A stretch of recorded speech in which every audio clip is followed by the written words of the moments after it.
Hello students, आज हम लोग चैप्टर नंबर 1 गैसियस एक्सचेंज का टॉपिक नंबर 3 पढ़ने वाले हैं, गैसियस एक्सचेंज इन ह्यूमंस। सो हम लोग अब देखेंगे कि ह्यूमंस में गैसियस एक्सचेंज किस तरीके से होता है। ठीक है, आप लोगों को मैंने बताया है गैसियस एक्सचेंज किसे कहते हैं, कार्बन डाइऑक्साइड का ऑक्सीजन से चेंज होना और ऑक्सीजन का कार्बन डाइऑक्साइड से चेंज होना। तो हम लोग ह्यूमंस में पढ़ेंगे। ह्यूमंस के गैसियस एक्सचेंज के लिए एक स्पेसिफिक रेस्पिरेटरी सिस्टम होता है, क्योंकि ह्यूमंस जो है वो बहुत ज़्यादा काम करते हैं और वो एक उनका मैकेनिज़्म जो होता है वो बहुत तेज़ी से काम करता है। इस वजह से उन्हें गैसियस चेंज के लिए भी एक पूरा सिस्टम चाहिए होता है, तो उनके पास रेस्पिरेटरी सिस्टम होता है। और ये सिस्टम जो है वो 2 मेन कंपोनेंट्स में डिवाइड होता है, जिससे हम लोग क्या कहते हैं, एयर पैसेज वे और लंग्स। ठीक है, गैसियस चेंज के लिए ह्यूमंस के 2 पार्ट्स हैं, जो एक एयर पैसेज वे है और एक है लंग्स। तो फर्स्ट हमारे पास है एयर पैसेज वे। ठीक है, फिर हम देखेंगे कि एयर पैसेज वे किसे कहते हैं। जब हमारे बॉडी के दरमियान एयर आ जाती है, ठीक है, when air enters the body, जब आ जाती है air, it passes through connected tubes. तो कनेक्टेड ट्यूब्स होते हैं जिनके ज़रिए वो एयर हमारे लंग्स तक पहुंचती है, और लंग्स में गैसियस एक्सचेंज होने के बाद वही जो उसके बाद गैसियस एक्सचेंज होने के बाद जो एयर होती है वो उन्हीं ट्यूब के ज़रिए, जो हमारे जो कनेक्टेड ट्यूब होते हैं उनके ज़रिए वो बाहर निकल आती है। तो वो जो कनेक्टेड ट्यूब्स होते हैं उनको हम क्या कहते हैं, एयर पैसेजवे कहते हैं। ठीक है, और वो एयर पैसेजवे किन किन चीज़ों से बनी होती है, nostrils, nasal cavities, pharynx, larynx, trachea, bronchi and bronchioles. This are the parts of air passageway. तो एयर पैसेजवे में मैं ये सारे पार्ट्स आप लोगों को बताऊंगी कि ये कौन कौन से पार्ट्स हैं और इनके क्या क्या नाम, मतलब ये क्या क्या काम करते हैं। ठीक है, तो ये तमाम पार्ट्स जो हैं ये एयर पैसेजवे इन तमाम पार्ट से बने होते हैं। और हमारे जो गैसियस चेंज के लिए ह्यूमंस में 2 पार्ट्स है, वो एक है एयर पैसेजवे, दूसरे है लंग्स। ठीक है, तो फर्स्ट वो एयर पैसेजवे से गुजरेगा और फिर लंग्स के अंदर जाएगा। ठीक है, तो अब हम एयर की बात करते हैं। सो फर्स्ट हमारे पास क्या है, नॉस्ट्रल्स है। द 2 ओपनिंग्स और external nostrils lie on the ventral side of the head. Ventral side यानी आगे की साइड पे, हमारे सर के आगे की साइड पे कुछ 2 एक्सटर्नल नॉस्ट्रल्स होते हैं। They allow the air from the outside to enter into the nasal cavity. ये हमारे पास जो एक्सटर्नल नॉस्ट्रल क्या होता है, इनका काम क्या होता है, ये 2 सुराख होते हैं हमारे मुंह के आगे साइड पे, और ये क्या करते हैं, ये हवा को बाहर से अंदर जाने के लिए ये उन्हें अलाउ करते हैं, हवा को बाहर से एनवायरनमेंट से अंदर लेके जाते हैं। ठीक है, नसल कैविटी में। दीज आर द नॉस्ट्रल्स, आप लोगों को नज़र आ रहे होंगे नॉस्ट्रल, और वो फिर नसल कैविटी में क्या कर रहे हैं, इंटर हो रही है हवा नॉस्ट्रल्स के ज़रिए, जो 2 नॉस्ट्रल्स होते हैं। अच्छा, अब नसल कैविटी में क्या होता है, here, the air is warmed, moistened and dust freed by the hairs and the mucous membrane of the nasal cavity। अब यहाँ पे कौन कौन सी चीज़ें बता दी गई हैं, यहाँ पे बताया गया है कि यहाँ पे क्या होता है, एयर जो होती है जो वहाँ पे आ जाती है तो यहाँ पे गर्म होती है, मॉइस्टेंड होती है, थोड़ी इसमें वो नमी सी आ जाती है, डस्ट फ्रीड हो जाती है बाय एनवायरनमेंट। जो डस्ट होता है जो हमारे हवा के ज़रिए हमारे अंदर जाता है तो वो डस्ट फ्रीड हो जाती है, और उन हेयर्स के ज़रिए हमारे नाक में जो हेयर्स होते हैं, और मुकस मेम्ब्रेन उसमें जो क्या है ना, बन जाता है नसल कैविटी में। तो ये हमारे पास जो चीज़ें होती हैं, हवा इस तरीके से एक तरीके से ये फ़िल्टर हो जाती है और उसके बाद वो हमारे फेनिक्स में चली जाती है। तो यहाँ पे इस वजह से कहा जाता है कि नोज़ से हमें सांस लेनी चाहिए, क्योंकि मुंह में वो सारा मैकेनिज़्म नहीं है सांस के लिए जो नाक में होता है, तो इस वजह से नाक से सांस लेनी चाहिए, क्योंकि इस तरह वो जो एयर होगा वो warm, moistened, dust freed and mucus membrane. तो ये 4 इसके जो है ना मेन पॉइंट्स है, तो आप लोग इसको याद कर लीजिएगा। अगला हमारे पास है कि ये nasal cavity lead to the pharynx which is about 4.5 inches long. उसके बाद है muscular passage, it is also lined by the mucus membrane. तो ये पेंडिक्स जो होता है ये 4.5 इंचज़ लॉन्ग होता है, नसल कैविटी के बाद होता है ये। This is the pharynx, this one. अब देखें यहाँ से अंदर हुए एयर, उसके बाद यहाँ तक आई है, तो this is 4.5 inches long.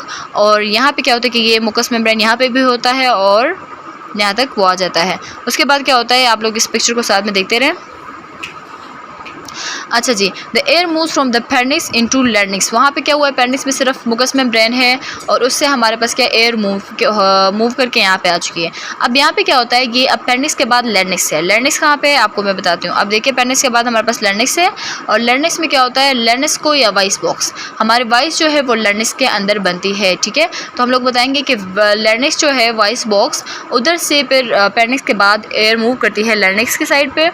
It's surround the upper part of the trachea. Trachea जो है हमारे पास विंड पाइप, उसका अपर पार्ट जो होता है वो लैरिंक्स है। ठीक है, the cavity of the larynx is also lined by mucus membrane. इसकी कैविटी भी मुकस मेम्ब्रेन से लाइंड होती है, जिस तरह पेंडिक्स की होती है।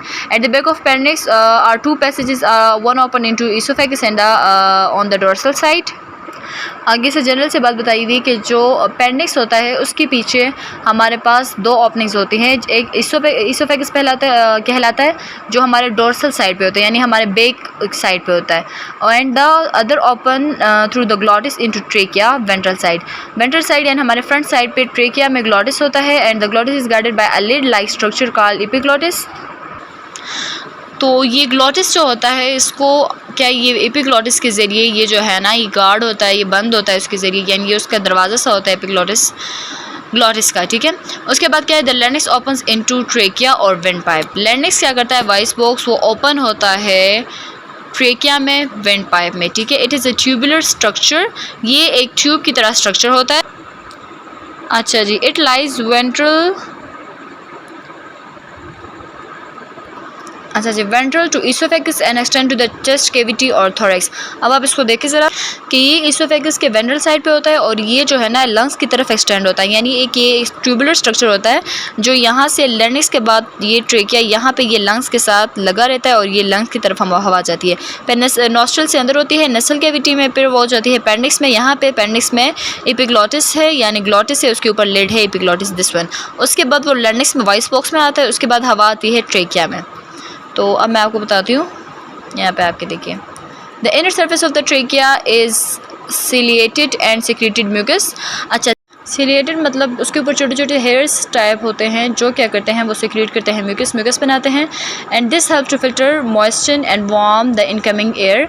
ये क्या करते हैं, ये फ़िल्टर करते हैं क्योंकि उसमें छोटे छोटे हेयर्स होते हैं जो हवा को फ़िल्टर करते हैं ट्रेकिया में, मॉइस्ट करते हैं, उसमें नमी लाते हैं, and warm the incoming air, और उस जो आने वाली हवा को गर्म करते हैं।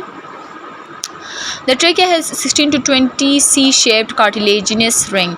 अब आप देखें कि उसमें 16 to 20 C-shaped cartilaginous ring होते हैं, 16 से 20 लेके C शेप, यानी वो इस तरह तरीके से होता है। और कार्टिलेजिनस रिंग्स क्या होते हैं, कार्टिलेज क्या होता है, वो थोड़ा रबड़ी सा सब्सटेंस होता है और जो बिल्कुल स्ट्रेट होता है, यानी वो सुगड़ता नहीं है, इस तरह बंद नहीं होता, वो खुला ही रहता है, ठीक है। Which prevent it from collapsing and keep the passage of air open. अच्छा जी, अभी वो कार्टिलेजिनस क्यों होते हैं, वो रिंग्स तो होते हैं इस तरह, लेकिन वो कार्टिलेजिनस क्यों होते हैं, क्योंकि वो थोड़े से रबड़ी सब्सटेंस होते हैं, इस वजह से, क्योंकि ताकि वो बंद ना हो और इसमें जब वो एयर के लिए वो ओपन रहे, ठीक है। आप लोगों ने वैसे एनिमल्स में देखे होंगे कि किस तरह उनके वो जो होते हैं ना उस तरह पाइप्स आप लोगों ने एनिमल्स में देखे होंगे। इनसाइड द थोरैक्स के अंदर क्या होता है, हम थोरैक्स की तरफ चलते हैं। ट्रेकिया के बाद हम लोग अब थोरैक्स की तरफ चलते हैं। The trachea divides into 2 branches called bronchi. Thorax में क्या होता है कि जो ट्रेकिया होता है वो 2 ब्रांचेस में डिवाइड हो जाता है, जिसे उससे क्या कहते हैं, ब्रोंकाई कहते हैं। And each bronchus enter to the lung on its own side and the bronchi also possess. अब देखें यहाँ पे हमारे पास ट्रेकिया है, it is divide into 2 branches, this one and this one. देखो ये यहाँ पे 2 लंग्स हैं, एक ये इस लंग में चला जाएगा, एक दूसरे लंग में चला जाएगा। फिर यही ब्रोंकाई जो यहाँ पे एरिया है इसे ब्रोंकस कहा जाएगा, और ये जो है ना ब्रोंकाई डिवाइड हो जाएगा 2 पार्ट्स में। उसके बाद क्या होगा, जब एक ब्रोंकस इंटर हो जाएगा लंग्स में तो क्या हो जाएगा, वो और स्मॉलर तरीके से डिवाइड हो जाएगा। जब वो भी इस तरह कार्टिलेजिनस होगा और जिस तरह रिंग्स ये ऊपर वाले हैं उसी तरह होगा, लेकिन वो बहुत ही ज़्यादा स्मॉलर इन साइज़ होगा। फिर वो आहिस्ता आहिस्ता और स्मॉलर होता जाएगा, जितना ज़्यादा वो लंग्स के अंदर उसके ब्रांचेस बनते जाएंगे और वो लंग्स के अंदर जाता जाएगा। तो जब वो बहुत स्मॉल हो जाए, यहाँ तक कि उसकी जो डायमीटर है वो 1 मिलीलीटर से भी ज़्यादा कम हो जाए, तो उसे फिर ब्रोंकियोल्स कहा जाए। और ब्रोंकियोल जो होते हैं वो कार्टिलेज नहीं होते, ठीक है। अब क्या कहा है कि जो स्मॉलर ब्रांच है ब्रोंकियोल, वो एक डक्ट में खुलता है, एक इस तरह क्लस्टर ऑफ पाउचेस में खुलता है, यानी इस तरह अंगूर के गुच्छों की तरह ये जो होता है ना, ये ब्रोंकियोल्स ये यहाँ पे खुलता है। ये छोटे छोटे अंगूर के गुच्छे की शेप में ये होते हैं हमारे पास, विच रिसेंबल बंचेस ऑफ ग्रेप्स। ये बंचेस ऑफ ग्रेप्स की तरह होता है ईच पाउच। अच्छा, माइक्रोस्कोपिक स्ट्रक्चर में इसे क्या कहा जाता है, इसे एल्वियोलिस कहा जाता है, जिसका प्लूरल एल्वियोलाई है। एंड अब हम देखेंगे कि ये एल्वियोलाई कहलाता है। ये क्या होता है, the alveoli are thin walled, ये बहुत उनके जो वॉल्ड होते हैं थिन वॉल्ड होते हैं। And provide the surface of gaseous exchange, this the walled are covered by the network of blood capillaries where gaseous exchange occur. यहाँ पे क्या होता है, alveoli are the smaller part of this area, and air passageway का सबसे smaller part alveoli है। और alveoli में क्या होता है, गैसियस एक्सचेंज होता है। गैसियस एक्सचेंज किस तरह होता है कि यहाँ से गैसियस एक्सचेंज, यहाँ पे ब्लड कैपिलरीज होते हैं बहुत सारे, तो ब्लड से क्या होता है, जो एक्स्ट्रा जो गैसेस होते हैं वो इसमें आ जाते हैं और इससे उधर चले जाते हैं, तो यहाँ पे गैसेस एक्सचेंज होता है। तो यहाँ तक हमारा लेक्चर कंप्लीट हो जाता है एयर पैसेजवे वाला। सो यहाँ पे ट्रीटमेंट में देखिए यही क्वेश्चन जो मैंने आप लोगों को पहले बताया कि हमें क्यों नोज़ से सांस लेनी चाहिए बजाय माउथ के, क्योंकि नोज़ में उसके लिए पूरा एक फ़िल्ट्रेशन का एक स्ट्रक्चर मौजूद होता है, जबकि वो माउथ में नहीं होता। तो इस वजह से अगर हम माउथ से सांस लेंगे तो उसमें वो डस्ट वगैरह हमारे अंदर चली जाती है, तो इस वजह से नोज़ से हमें सांस लेनी चाहिए ताकि वो फ़िल्टर हो सके। Thanks for watching.